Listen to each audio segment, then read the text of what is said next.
Nah, saudaraku, hari ini kita akan masuk di bagian yang terakhir dari seri khotbah Building Resilience, membangun ketahanan. Selama sebulan ini kita sudah belajar membangun ketahanan iman. Anda masih ingat? Ya, membangun ketahanan keuangan. Kemudian kesehatan. Minggu lalu kita belajar the source of resilience, sumber ketahanan. Itu Holy Spirit, itu Roh Kudus. Dan kali ini, saudaraku, di minggu yang kelima ini, ya, ini spesial sekali. Karena di minggu yang kelima ini adalah momentum juga untuk kita masuk di seri khotbah yang baru di bulan depan. Oke, di bulan Juni. Jadi di minggu ini ya saya akan bagikan sama saudara firman Tuhan yang judulnya membangun ketahanan keluarga. Ini penting sekali. Ya, apalagi saat ini krisis sedang melanda dunia. Krisis sedang melanda Indonesia. Penting sekali keluarga kita mempunyai resilience yang kuat. Mempunyai daya tahan yang kuat. Dan untuk kita bisa menghadapi krisis ini. Bertahan melalui krisis. Bahkan berkemenangan melalui krisis ini. Penting sekali untuk kita membangun kesatuan di dalam keluarga kita. Oke, mari saya bacakan dulu. Kejadian 6 ayat 13 sampai 18. Berfirmanlah Allah kepada Nuh. Berarti ini bicara tentang Nuh dan keluarganya. Aku telah memutuskan untuk mengakhiri hidup segala makhluk. Sebab bumi telah penuh dengan kekerasan oleh mereka. Jadi aku akan memusnahkan mereka bersama-sama dengan bumi. Ini adalah masa ya di awal penciptaan dunia dulu ya, ketika waktu itu air bah mau melanda bumi. Oke, saya lanjutkan ayat 14. Buatlah bagimu sebuah bahtera dari kayu gofir. Bahtera itu harus kau buat berpetak-petak dan harus kau tutup dengan pakal dari luar dan dari dalam. Beginilah engkau harus membuat bahtera itu, 300 panjangnya, 50 hasta lebarnya, dan 30 hasta tingginya. Ini besar sekali. Buatlah atap pada bahtera itu, dan selesaikanlah bahtera itu sampai sehasta dari atas. Dan pasanglah pintunya pada lambungnya. Buatlah bahtera itu bertingkat bawah, tengah, dan atas. Sebab sesungguhnya aku akan mendatangkan air bah meliputi bumi untuk memusnahkan segala yang hidup dan bernyawa di kolong langit. Segala yang ada di bumi akan mati binasa. Ayat 18 saudara perhatikan. Ya. Tetapi dengan engkau. Nah saudara yang anak-anak Tuhan, saya percaya covenant ini, perjanjian ini Tuhan juga buat saudara dan saya. Oke, ya. Tetapi dengan engkau aku akan mengadakan perjanjianku. Dan engkau akan masuk ke dalam bahtera itu. Engkau bersama-sama dengan anak-anakmu dan istrimu dan istri anak-anakmu. Oke. Nah, nanti Anda bisa baca ayat ini dengan lengkap di rumah, tapi singkat ceritanya ya kita mungkin cukup familiar dengan kisah ini. Waktu air bah melanda bumi, semuanya binasa. Binatang binasa, manusia binasa, tapi Nuh dan keluarganya diselamatkan.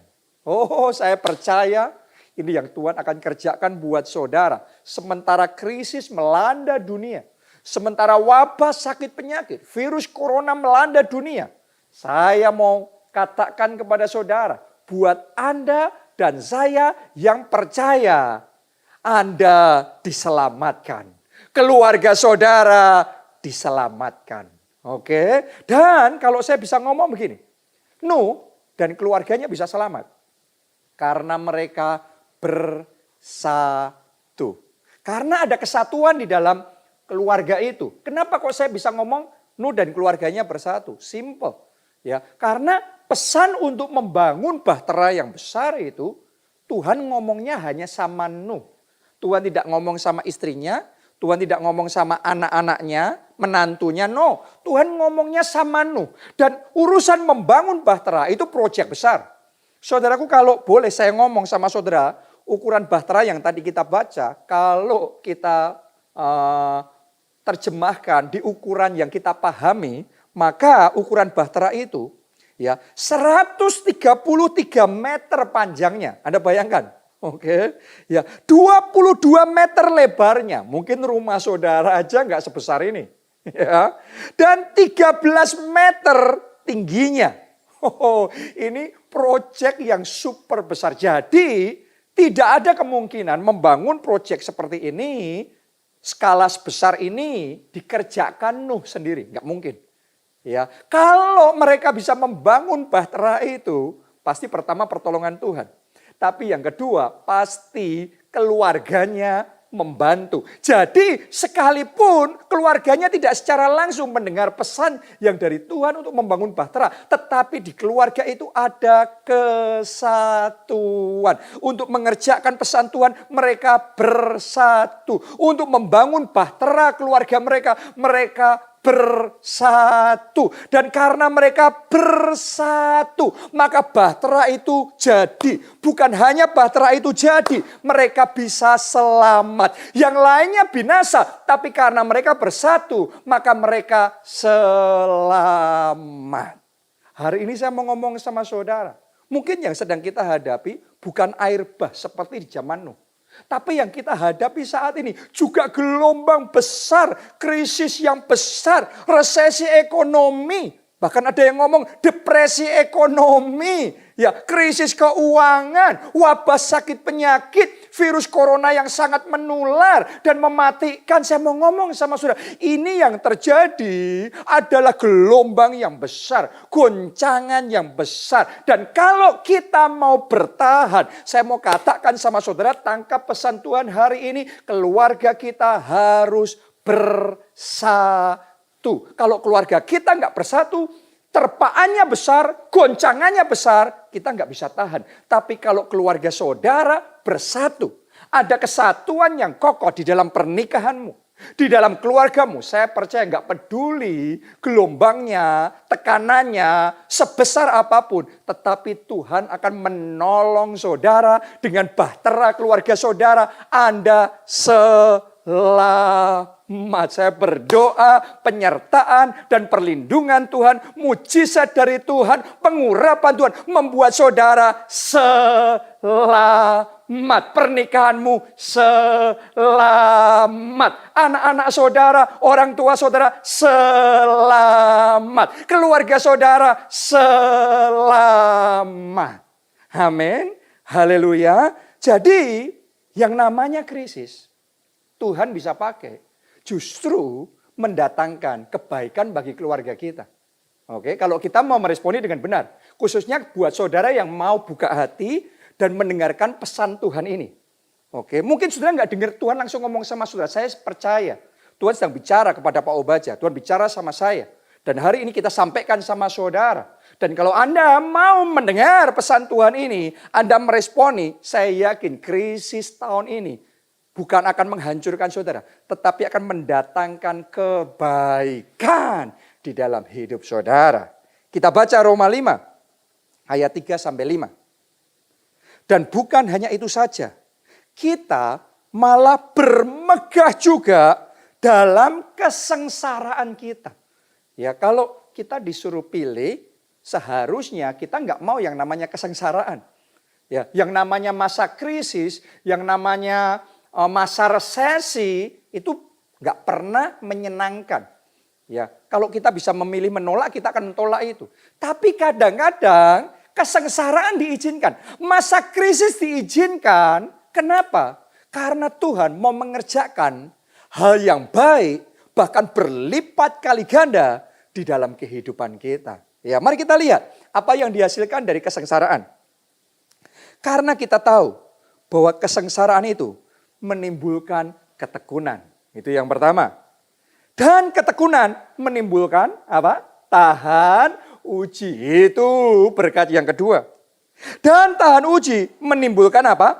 pengharapan. Itu yang ketiga. Dan pengharapan tidak mengecewakan karena kasih Allah telah dicurahkan dalam hati kita oleh Roh Kudus yang telah dikaruniakan kepada kita. Jadi dengan kata lain, ketika krisis datang, tapi kita meresponi dengan baik, dengan benar. Ketika kesengsaraan datang, kita meresponi dengan benar. Maka satu kesengsaraannya, tetapi yang baik yang dimunculkan oleh Tuhan ada tiga. Ada ketekunan, ada tahan uji, ada pengharapan. Artinya setiap kesengsaraan yang datang, yang Tuhan siapkan buat kita minimal adalah triple blessing. Berkat 3 kali ganda. Saya berdoa krisis ini bukan mendatangkan keburukan atau kehancuran buat saudara. Tapi buat Anda dan buat keluargamu triple blessing. Berkat 3 kali ganda tercurah bagi saudara. Coba saudara renungkan. Ya, untuk gereja kita juga ngalami di momen seperti ini ya, kita seperti seolah-olah dibatasi dan tidak bisa lagi untuk sementara ini beribadah di gedung gereja. Ya, tapi kita nggak mau tenggelam dalam kesedihan, kita nggak mau terus-menerus ada di dalam kesusahan. Ya kita percaya bahwa Allah turut bekerja dalam segala perkara untuk mendatangkan kebaikan. Dan ternyata benar. Ya, melalui krisis ini yang luar biasa, berkatnya bukan cuma triple blessing, tapi berlipat-lipat kali-kali ganda luar biasa. Tadinya, coba Anda renungkan. Tadinya, ya saya kalau khotbah buat saudara, kebanyakan hanya di weekend saja, di hari Sabtu atau Minggu saja. Tapi di masa krisis ini justru Tuhan mampukan saya untuk membagikan firman Tuhan hampir tiap hari. Dari Senin sampai Minggu, setiap hari saya bagikan firman Tuhan. Tadinya ya hanya sedikit orang yang punya kesempatan untuk langsung saya doakan. Tapi sekarang hampir tiap hari saudara bisa ngikutin live streaming saya, postingkan permohonan doa dan kita doa profetik di situ. Jadi doanya tiap hari dan sekarang tiap hari mujizat terjadi. Bukan cuma tiap hari terjadi, siang malam mujizat terjadi. Banjir mujizat yang luar biasa yang kita alami 2019 kemarin ternyata belum apa-apa. Yang 2020 ini banjir mujizatnya lebih dahsyat, lebih masif. Akibatnya saudara, bukan hanya itu saja. Yang percaya, orang-orang yang bertobat tiap hari. Gereja kita ini sedang mengalami tiap hari. Ya Tuhan menambahkan jumlah kita dengan jiwa-jiwa yang diselamatkan. Jadi pertobatan yang terjadi tiap hari. Keselamatan yang Tuhan berikan tiap hari. Saya percaya melalui krisis ini ada kegerakan tanpa batas, ada anugerah tanpa batas, ada kemuliaan Tuhan tanpa batas yang dinyatakan di tengah-tengah kita. Saya berdoa yang seperti itu juga saudara alami di dalam keluarga saudara masing-masing. Ya, kuncinya meresponi dengan benar, dengan baik. Karena kalau meresponinya salah, krisis malah menimbulkan masalah yang lebih besar. Ya kalau meresponi salah bukan triple blessing, ya, tapi malah masalahnya 3 kali ganda. Kalau meresponinya salah, malah akibatnya ya work from home malah jadi malas, malah jadi nggak produktif, produktivitasnya menurun. Ya, berapa banyak orang meresponi dengan salah dalam keadaan seperti ini? Ya, bukannya bangkit malah putus asa, malah bersedih hati, malah stres, malah panik. Saya mau ngomong begini sama saudara, hari ini ambil keputusan meresponi krisis ini dengan benar. Anda akan melihat apa yang Tuhan kerjakan untuk gereja kita, apa yang Tuhan kerjakan untuk jemaat kita yang lain. Tuhan akan buat juga dalam hidup saudara. Berkat minimal triple blessing, berkat 3 kali ganda, mujizat 3 kali ganda, bahkan 7 kali ganda. Tuhan kerjakan di dalam hidup saudara. Amin. Ya, jadi penting sekali untuk kita ya meresponi dengan benar. Doa saya justru melalui masa krisis ini, ya saudara dan keluarga saudara mengalami anugerah yang lebih besar. Saudara bisa punya waktu lebih banyak sama keluarga di rumah. Momen berkualitas waktunya, ya lebih bisa saling mengerti, lebih bisa saling dekat, lebih bisa saling mengasihi, bisa memaklumi. Bisa membangun keakraban yang lebih baik. Saling melayani, saling mendukung. Lebih baik dalam keluarga. Doa saya itu yang terjadi di dalam keluarga saudara. Kalau Anda mau meresponi firman Tuhan hari ini dengan baik. Blessing seperti itu. Mulai hari ini terjadi di dalam keluarga saudara. Ya, karena ini yang Tuhan kerjakan di Alkitab, dikisahkan. Keluarga-keluarga yang mengalami pemulihan justru ketika krisis terjadi. Masih ingat gak saudara keluarganya Yakub? Ya keluarga ini problemnya banyak sekali. Mungkin saudara juga mengalami problem yang banyak dalam pernikahanmu. Ya pertengkaran mungkin Anda di momen kayak gini ngalami ya ketidakcocokan. Ya semakin meruncing masalahnya. Seolah-olah keluarga kita kayak telur di ujung tanduk. Itu yang dialami keluarga Yakub waktu itu. Ya karena kakak-kakaknya Yusuf. Jadi anak-anak Yakub ini nggak bisa rukun, ya kakak-kakaknya Yusuf iri hati sama Yusuf, akhirnya mengkhianati, ya akhirnya menjual Yusuf jadi budak di negeri orang, terus ngasih laporan sama bapaknya bahwa Yusuf mati diterkam binatang buas. Jadi keluarga ini tercapik-capik, tercerai-berai. Mungkin saudara ngalami juga saat ini pernikahan saudara, hati saudara, perasaan saudara sedang tercapik-capik ya, keluarga saudara tercerai-berai. Tapi yang luar biasa begini, justru di masa krisis ketika kelaparan itu melanda dunia pada zaman itu masa yang dipakai oleh Tuhan untuk mempertemukan kembali Yusuf yang sudah lama hilang ini, ya, dipertemukan kembali dengan keluarganya, ya, dengan Yakub sehingga pemulihan keluarga terjadi. Bukan cuma pemulihan keluarga terjadi, berkat tercurah. Jadi saya berdoa melalui masa krisis ini. Anda hari ini ambil keputusan, ya saya mau meresponi firman Tuhan.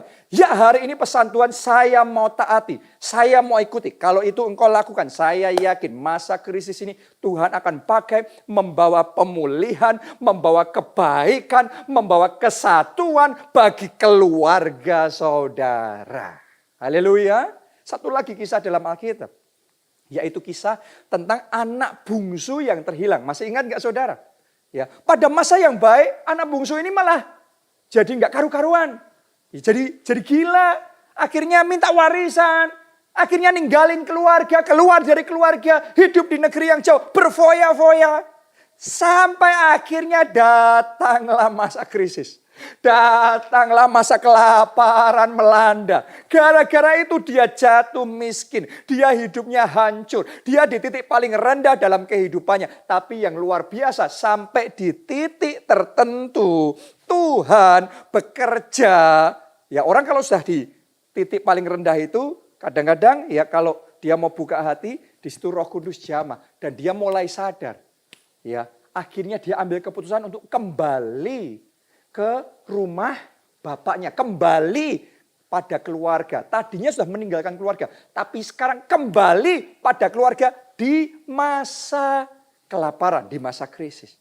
Jadi ini yang saya mau doakan, Tuhan kerjakan untuk keluarga saudara yang mungkin suami saudara meninggalkan keluarga, orang tua saudara, ayah saudara lama meninggalkan keluarga, hidup nggak benar, hidup kacau, berantakan, nggak karu-karuan hidupnya. Tapi saya berdoa, Anda yang mau taat, Anda yang mau meresponi firman Tuhan hari ini, Roh Kudus bekerja di keluarga saudara, Roh Kudus berkarya dengan cara yang ajaib, menjamah hati-hati itu, melampaui pikiran dan bayangan kita, dan doa saya pemulihan keluarga terjadi. Anggota keluarga yang sudah lama keluar dari keluarga, meninggalkan keluarga, tapi bisa kembali dipersatukan, pemulihan terjadi. Doa saya itu yang Anda alami di dalam keluarga saudara. Oke, ya. Nah, sekarang pertanyaan yang penting buat kita. Bagaimana kita bisa membangun ketahanan keluarga kita, kesatuan di dalam keluarga kita. Bagaimana saudara dan saya bisa mempunyai keluarga yang resilient supaya ketika krisis ini datang, ya, kita bisa bertahan, ya, kokoh, bahkan berkemenangan. Gimana membangun keluarga yang seperti itu? Ada 3, saya mau bagikan sama saudara. Nomor 1, segera ambil langkah untuk rekonsiliasi. Oke, ya. Kenapa kok rekonsiliasi penting? Nah, saya mesti ngomong begini sama saudara, ya, keluarga yang punya resilience tinggi, keluarga yang punya daya tahan yang tinggi, itu bukan keluarga yang nggak punya masalah. Ya, semua keluarga, percaya saya saudaraku, semua keluarga punya masalahnya masing-masing. Kalau ada keluarga yang tampaknya nggak punya masalah, cuma kita aja yang nggak ngerti masalah keluarganya mereka. Mau mereka pendeta, mau mereka hamba Tuhan, mau mereka rohani seperti apa, ya siapapun tuh, mau mereka kayanya kayak gimana, tingginya jabatannya seperti apa. Saya mau ngomong sama saudara, setiap keluarga punya masalah. Anda lihat aja di Alkitab, keluarganya Abraham punya masalah gak? Banyak. Keluarganya Isa, keluarganya Yakub, Yusuf. Keluarga-keluarga yang dicatat dalam Alkitab, orang-orang beriman, orang-orang yang percaya sama Tuhan. Ngalami juga yang Anda alami. Dalam pernikahanmu, dalam keluargamu, engkau bergumul. Mereka juga bergumul, ada masalah juga di keluarga mereka. Tapi saya mau ngomong begini sama saudara. Ya, keluarga yang resilience, keluarga yang punya ketahanan yang kuat, mereka bisa kuat seperti itu bukan karena tidak ada masalah. Masalah bisa terjadi, tapi ketika masalah itu terjadi, mereka cepat rekonsiliasi. Mereka cepat untuk berdamai. Itu bedanya. Oke, jadi masalahnya sama. Tapi komitmen, kesungguhan untuk rekonsiliasi, itu yang akan membedakan apakah keluarga kita, pernikahan kita bisa bertahan apa tidak. Ya, kita baca firman Tuhan, Matius 5, ayat 23 sampai 24. Anda yang mau Tuhan bekerja di dalam keluarga, di dalam pernikahan saudara, ini pesan Tuhan yang saya mau bagikan buat saudara. Jadi Anda yang mau menjadi pelaku firman Tuhan, Anda dengarkan baik-baik. Kalau Anda lakukan ini, Tuhan akan bertindak di dalam keluarga saudara. Oke, Matius 5 ayat 23 sampai 24. Sebab itu, jika engkau mempersembahkan persembahanmu di atas mezbah dan engkau teringat akan sesuatu yang ada dalam hati saudaramu terhadap engkau, tinggalkanlah persembahanmu di depan mezbah itu dan, tolong dengarkan, ini kuncinya. Pergilah berdamai dahulu dengan saudaramu, lalu kembali untuk mempersembahkan persembahanmu itu. Jadi ini pesan Tuhan, tolong dengarkan baik-baik. Pesan Tuhan adalah berdamai dahulu dengan saudaramu. Saudara ini bicara tentang keluarga kita. Ya, saudara ini bicara tentang istri saudara. Ada para suami yang mungkin berapa waktu ini sedang bertengkar dengan istri saudara. Waduh, ada kesalahpahaman, ada ketidakcocokan. Ini pesan Tuhan loh buat saudara, berdamai dulu sama istrimu. Istri-istri yang wah kemarin ribut sampai nggak terima, sakit hati, kecewa luar biasa. Tolong dengarkan pesan firman Tuhan hari ini buat saudara, jadi pelaku firman Tuhan, ya. Berdamai dulu dengan suamimu. Saudara yang kemarin bertengkar sama anak, sama orang tua, berdamai dengan orang tua, berdamai dengan anak-anak, berdamai dengan mertua, berdamai dulu dengan keluarga saudara. Saudaraku, ini pesan Tuhan. Ya, kalau disuruh berdamai, berarti tadinya belum damai kan? Jadi khotbah ini buat saudara yang di keluarganya yang hari-hari ini ya mungkin sedang mengalami goncangan. Bukannya berdamai malah berperang. Nah buat saudara yang sedang berperang nih, suami istri yang sedang berperang. Oke, kakak adik yang sedang berperang. Ini ipar yang sedang berperang. Ya mertua menantu yang sedang berperang. Ini pesan Tuhannya berdamai. Terima pesan Tuhan ini. Kenapa? Karena kalau saudara mau terima pesan Tuhan ini, ada blessing, ada berkat yang akan menyertai saudara. Kita baca Mazmur 133. Ini terkenal sekali kan? Ayat 1 sampai 3. Ya, ini berkat kalau Anda mau berdamai sama keluarga saudara. Nyanyian ziarah Daud, sungguh alangkah baiknya dan indahnya apabila saudara-saudara diam bersama dengan rukun. Di mata Tuhan kalau engkau sama suamimu rukun itu indah, baik. Kalau saudara sama istri saudara, saudara sama mertua, sama menantu, sama anak, itu rukun, itu indah, itu menyenangkan, itu menyentuh hati Tuhan. Oke, itu sebabnya ada berkat yang Tuhan akan berikan. Seperti minyak yang baik di atas kepala meleleh ke janggut, yang melelet ke janggut Harun dan ke leher jubahnya, seperti embun gunung Hermon yang turun ke atas gunung-gunung Sion. Sebab kesanalah pada keluarga saudaralah, untuk rumah saudaralah, untuk kehidupan saudaralah, Tuhan memerintahkan. Apa yang diperintahkan Tuhan? Yang pertama, berkat. Berarti ada berkat. Secara keuangan, secara finansial. Ada blessing, ada berkat di dalam kesatuan. Ada berkat keuangan. Ini kita perlu loh di kondisi dunia sedang mengalami resesi ekonomi begini. Saudaraku, Anda butuh berkat keuangan yang daripada Tuhan. Itu sebabnya berdamai, bersatu dengan keluarga saudara. Hebatnya bukan cuma berkat keuangan yang ditulis di sana. Yang pertama berkat, yang kedua kehidupan untuk selama-lamanya. Kehidupan di sini bicara tentang kesehatan. Kehidupan juga bicara tentang kesembuhan. Kehidupan bicara tentang perlindungan, penyertaan Tuhan, umur panjang yang Tuhan karuniakan kepada kita. Dan semuanya itu Tuhan berikan kalau kita punya kesatuan dan kedamaian di dalam keluarga kita. Jadi hari ini saya ajak saudara, ayo, memang saya tahu nggak gampang ya, karena untuk berdamai itu kan kita harus ngalahin ego kita kan. Ya kita sudah nggak enakan sama istri, nggak enakan sama suami. Kayaknya yang ya sudah duluan ya kayaknya yang kalah. Tapi saya mau ngomong, nggak ada yang kalah, nggak ada yang menang. Anda lakukan itu, Anda yang berbesar hati. Dan saudara akan terima anugerah, Anda akan terima special blessing yang dari Tuhan. Jadi saya mau dorong saudara sekali lagi, berdamai dengan keluarga saudara. Itu pesan Tuhan loh, saya sampaikan ini. Sekarang terserah saudara mau respon apa tidak. Tapi saya percaya saudara, jemaat keluarga Allah, saudara yang mau meresponi firman Tuhan ini, Anda akan melihat blessing, berkat kehidupan dicurahkan untuk hidup saudara. Itu yang pertama. Yang kedua sekarang. Yang kedua, untuk membangun ketahanan keluarga yang kokoh.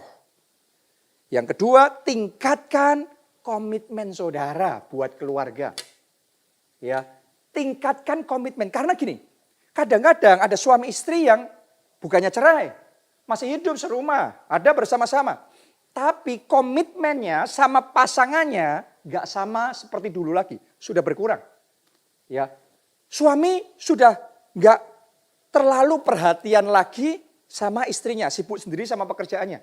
Istri punya aktivitasnya sendiri, nggak terlalu ngurusin soal suaminya. Jadi komitmennya, fokusnya, perhatiannya, perjuangannya sama keluarga nggak sama lagi. Sudah ngalami penurunan. Hari ini pesan firman Tuhan, tingkatkan kembali komitmen saudara buat keluarga saudara.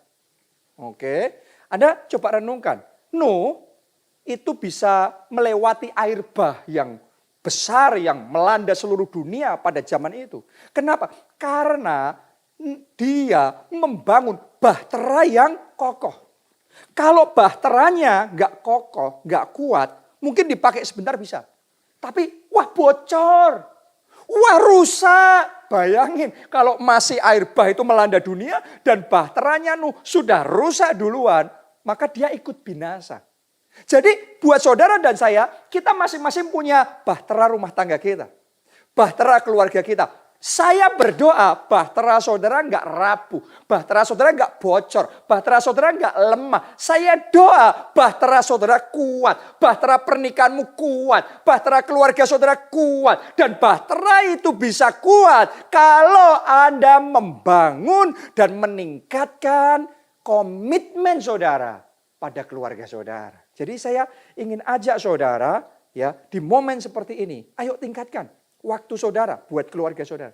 Tingkatkan perhatian saudara buat keluarga saudara. Tingkatkan kerja keras. Karena butuh kerja keras loh.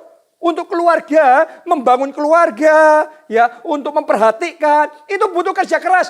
Bukan cuma pekerjaanmu yang butuh diperhatikan, keluargamu butuh diperhatikan. Bukan cuma banyak hal yang perlu Anda urusi. Anak saudara, ya, pasangan saudara, keluarga saudara perlu diurusi. Dan itu butuh komitmen. Butuh kerja keras untuk menjaga bahtera, butuh kerja keras. Nuh untuk menjaga bahteranya. Anda bayangin kan di situ banyak binatang.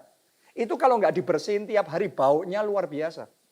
Benar apa tidak? Jadi mereka itu kerja keras di bahtera itu. Saya mau ngomong sama saudara, banyak keluarga yang tidak kerja keras, tidak komitmen kerja keras, membereskan urusan ini itu. Sehingga bau, nggak enak keluarganya, aduh banyak sakit hatinya, banyak kekecewaannya nggak diberesin. Jadi hari ini saya ajak saudara tingkatkan kembali komitmen saudara, prioritas saudara, perjuangan saudara untuk membangun pernikahan dan keluarga yang kuat. Sehingga krisis boleh melanda, tapi kita tahan, kita kokoh, kita kuat, bahkan kita berkemenangan. Amin, amin. Ya, dan sekarang yang terakhir, yang ketiga, ya. Gimana kita membangun keluarga yang resilience, yang ketahanannya kuat. Nomor 3, jadikan keluarga saudara home sweet home. Jadikan rumahmu itu orang betah, orang nyaman, orang merasa suka berlama-lama tinggal di situ. Ya, saya bacakan dulu buat saudara. Kejadian 6 ayat 21 sampai 22. Ini kembali sama Nuh ya dan bahteranya. Ini pesan Tuhan begini, dan engkau bawalah bagimu segala apa yang dapat dimakan. Jadi disuruh bawa makanan. Oke, kumpulkanlah itu padamu untuk menjadi makanan bagimu dan bagi mereka. Lalu Nuh melakukan semuanya itu tepat seperti yang diperintahkan Allah kepadanya, demikianlah dilakukannya. Jadi ternyata saudaraku, Nuh bisa mempunyai, ya bisa melewati masa air bah yang sangat besar itu. Pertama, karena dia punya bahtera kuat. Tapi yang kedua, karena di bahtera itu melimpah makanannya. Ya, sehingga di sini tercukupi semuanya. Sehingga bukan hanya dia bisa tahan tinggal di dalam bahtera itu bersama dengan keluarganya. Tetapi keluarganya bisa nyaman di dalam bahtera itu. Jadi makanannya harus melimpah. Nah hari ini saya mau ngomong begini sama saudara. Ya ini sesuatu yang harus kita pahami. Di bahtera kita makanannya juga harus melimpah. Artinya apa? Maksudnya gimana? Ya, kita itu saudaraku Tuhan ciptakan roh, jiwa, dan tubuh. Dan masing-masing bagian butuh makanan sendiri-sendiri. Tentunya ya untuk keluarga kita bisa jalan, kita butuh makanan secara jasmani. Jadi ada kebutuhan sehari-hari yang harus dipelihara, yang harus dicukupi. Ya itu semuanya kita sudah tahu. Itu sebabnya saya mau fokus lebih daripada kebutuhan jasmani, ya, tapi pada kebutuhan secara jiwa. Yang kedua, kan pertama secara jasmani, yang kedua secara jiwa. Saudara harus tahu, ya, ada yang namanya kebutuhan secara jiwa, ada yang namanya makanan jiwa, ya, yang namanya manusia, saudaraku, yang namanya suami butuh loh dihargai sama istrinya. Kalau ngomong nggak direndahin terus, nggak dibanding-bandingin sama yang lain, nggak ditantang-tantang. Suami butuh dihargai. Oke, para suami sebaliknya, istrimu juga punya kebutuhan. Butuhnya apa? Butuhnya diperhatikan, dipedulikan, dimengerti.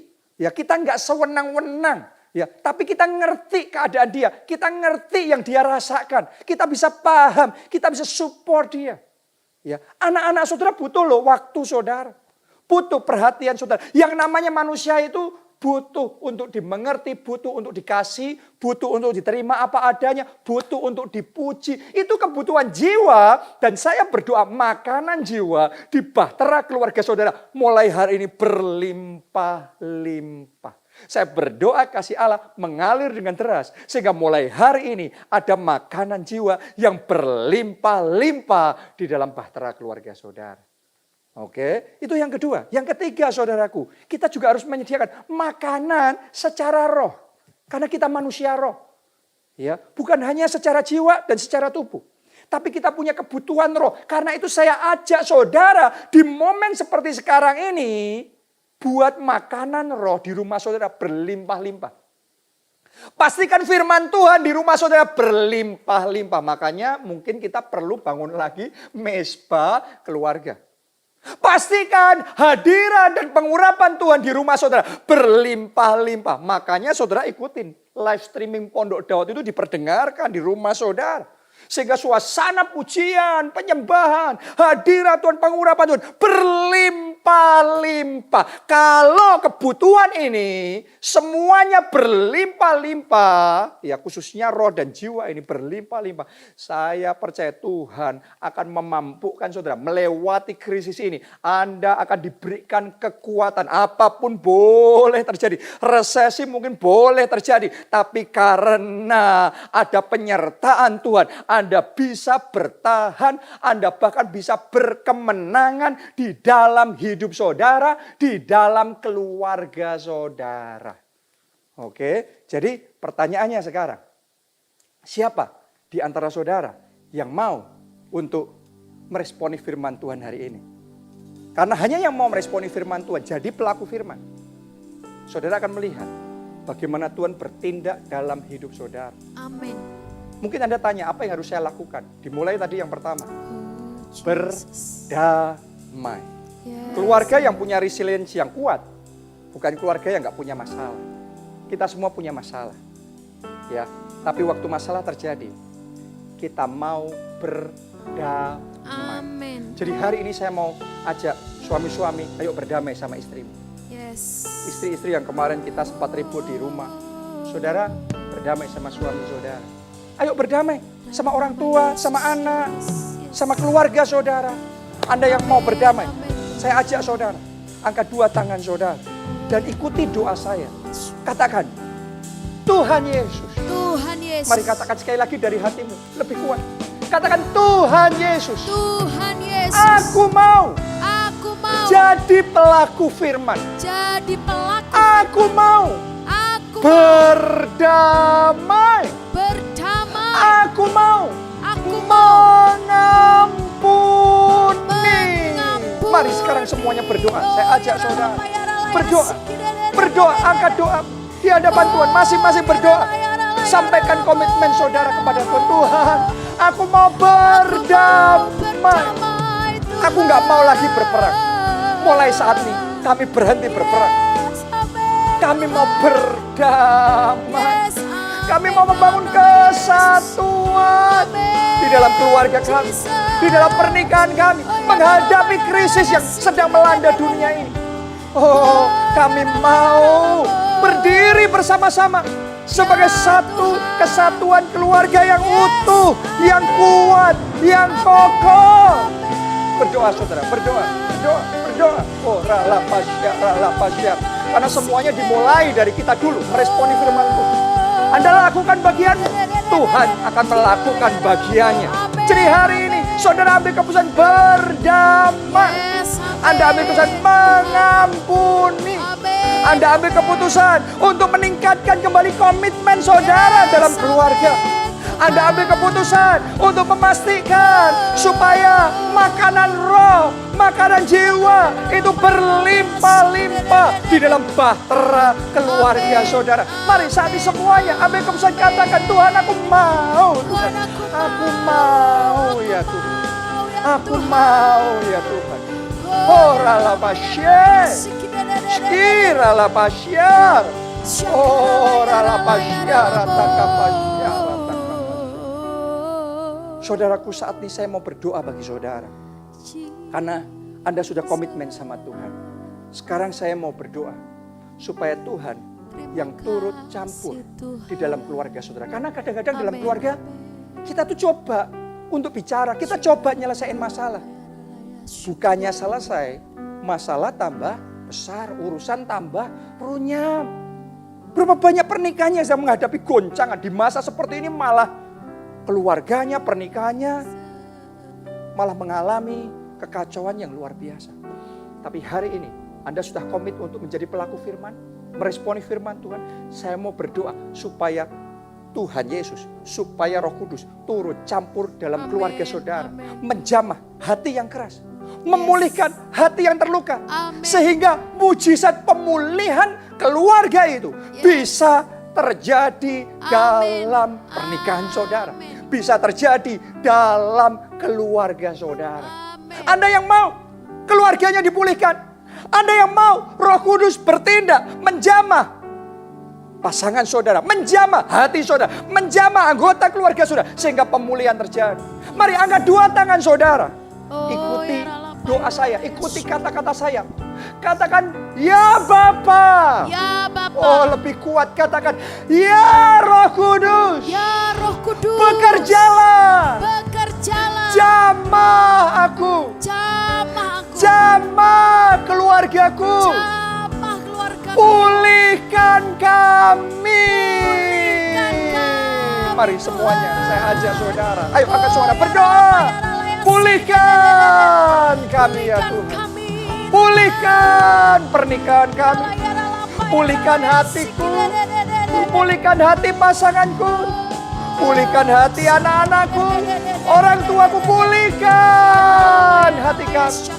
Pulihkan hubungan yang sudah rumit, yang sudah rusak. Tuhan, pulihkan hubungan kami. Tuhan, jamah. Tuhan, barui hati kami dengan hati yang baru. Sehingga pemulihan keluarga itu bisa terjadi. Ya, turut campur Tuhan. Turut campur ya Roh Kudus. Berkaryalah. Apa yang bisa kami lakukan, kami komit melakukannya. Selebihnya kami berserah. Kami berserah, kami berserah. Tuhan turut campur. Tuhan yang berkarya. Tuhan yang melembutkan hati yang keras. Ya, curahkan anugerah-Mu Tuhan. Curahkan anugerah-Mu, pulihkan keluarga kami.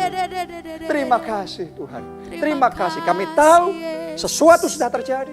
Kami tahu mujizat pemulihan keluarga sudah terjadi. Terima kasih, ajaib Engkau Tuhan. Kami naikkan syukur, kami naikkan pujian, kami naikkan semua hormat bagi Yesus Kristus. Dalam nama-Mu kami berdoa. Mari semuanya kita katakan bersama. Amin. Amin, amin, amin.